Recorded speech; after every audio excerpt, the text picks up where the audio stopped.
Russian oil is no longer a sticking point. The United States has offered 30 days Russian oil waiver to India.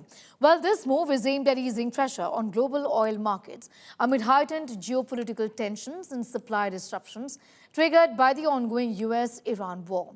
This comes after the White House said it is preparing contingency plans to keep the Strait of Hormuz open. Remember, strikes and tanker attacks near the Strait of Hormuz have triggered a shipping gridlock. Meanwhile, Modi government remains unfazed here. Government sources have said India's energy position remains comfortable with stocks adequate and replenished daily and no shortage of LPG or LNG. But the disruption is already visible on the water. Over 200 ships are stuck inside the Persian Gulf. 150 are waiting outside the strait, and 38 Indian vessels are caught in this region as the world watches the Hormuz choke point become the latest front in the West Asia war. Commit to a timeline, but certainly it's something that is being calculated actively by both the Department of War and the Department of Energy. They're working very closely.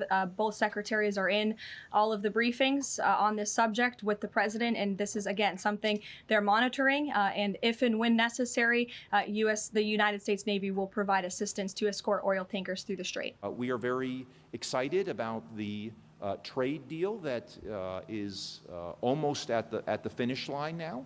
And think that can be the basis for really unlocking almost limitless potential.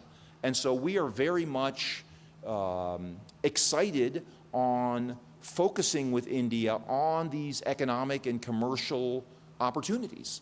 And so, but again, India should understand that we're not going to make the same mistakes with India that we made with China 20 years ago in terms of saying, oh, we're gonna let you,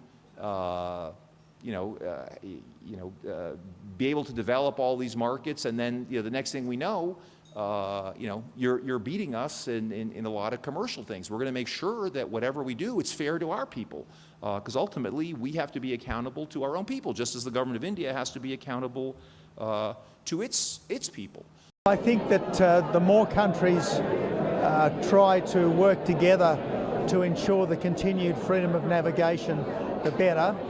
And this is where I think countries that might not want to get involved in any attack on Iran could serve a very useful purpose by trying to ensure that there is no Iranian interference with freedom of navigation. Finally, has India now sought more oil from Russia because of the Strait of Hormuz, Bab el-Mandeb, the strains that we are seeing? Is Russia now going to be the main oil provider in this conflict? This is up to India to decide. We have always maintained that we have always been ready to offer oil supplies to India, provided India needs those supplies. That's the decision the Indian government should take.